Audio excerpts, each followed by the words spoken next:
Okay, hello to all of you who are watching. I am currently going to teach you about matrices, which is one of the topics on my ongoing project on my channel.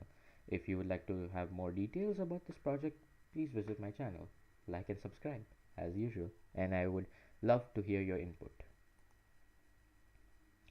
Now let's get started, shall we? What exactly is a matrix? Well, a matrix is a rectangular array of numbers, such as this one. Each entry in the matrix is called an element. So 1 is an element, 0 is an element, even -3 is an element. Yeah, don't worry, -3, we got your back. Now, how would you represent a matrix? I'm sure you won't go around saying the whole matrix out loud if you want to represent it. So what's an easier way of doing that? Well, you could use the order of the matrix, which is the number of rows, or m multiplied with the number of columns, n, which is said m by n. So for example, if we were to try to represent A here, it would be 2 by 3, since it has 2 rows and 3 columns. If you would want to represent an element in a particular matrix, then you would denote it using a ij, or where I is the number of rows and j is the column in the matrix. For example, you could say that 1, the element 1 is A11, or 0 is A23, as shown here. Now, all matrices have their basic um, operations that you can perform, such as addition, subtraction, multiplication, etc. Now, let's come to the simplest ones, addition and subtraction. There is a condition that must be met by matrices for addition or subtraction to occur. This condition is that addition and subtraction of matrices is only defined for matrices of equal order. What does this mean? This means that a matrix of the order 2 by 3, let's take A again here, would only be added or subtracted from a matrix that is the same order, such as B, which is another 2 by 3 matrix. Now you would ask, what if you have C, which is a 2 by 2 matrix? Then you would not be able to add or subtract it from A or B, because of the definition of addition and subtraction for matrices. Now, if I were to add A and B, you would ask, how would I add it?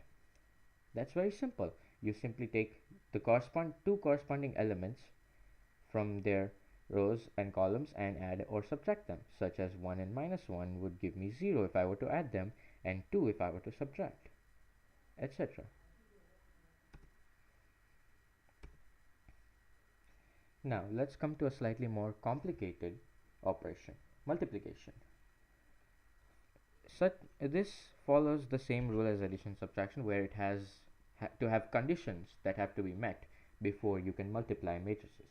This condition is that the number of columns of the first matrix have to be equal to the number of rows of the second matrix. For example, if x, as I've said here, if x is an A by B matrix and y is a C by B matrix, then for xy to exist, B should equal to C, which is the number of columns of x should equal to the number of rows of y. And xy would become an A into D matrix, which is, it would have the same number of rows as x and the same number of columns as y. Thus, if you have these two particular matrices, if A is a 2 by 3 matrix and B is a 3 by 2 matrix, then the corresponding AB would be a 2 by 2 matrix. To calculate each element, you would use the following operation, where you would take a row of A and multiply it by a column of B. What does that mean? So if you take A11, for example, you would take 3 multiplied by -1, add it to 2 multiplied by 7, add it to 5 multiplied by 2, and you would get AB11, or the first element of AB. Now, we have matrices has something called a determinant. What exactly is a determinant? Now, a determinant is the product of elements in the leading diagonal minus product of the elements in the other diagonal. The leading diagonal is the diagonal that goes from the left topmost to the right bottommost, while the other diagonal is the other one. Well, then the determinant, if A were this matrix, then the determinant would be 7, resulting by this operation. If the determinant of if matrix is denoted by A covered by brackets, or the matrix covered by brackets, the determinant of a matrix will help us find the inverse of the matrix. Now, the inverse of a matrix is only defined for a square matrix. Well, it's only easily defined for a square matrix, and is denoted by A or any number of matrix raised to -1, which means inverse. To find the inverse of a matrix, if the determinant is 1, swap the elements of the leading diagonal and change the sign of the elements of the other diagonal. So for example, if the determinant for this, let's say, was 1, then we would swap these two numbers and make these two numbers negative if it was 1. If the determinant is 0, then no inverse exists. If the determinant is not 1 or 0, then swap the elements of the leading diagonal and change the sign of the elements of the other diagonal and divide each element by the determinant. So let's take this matrix for example.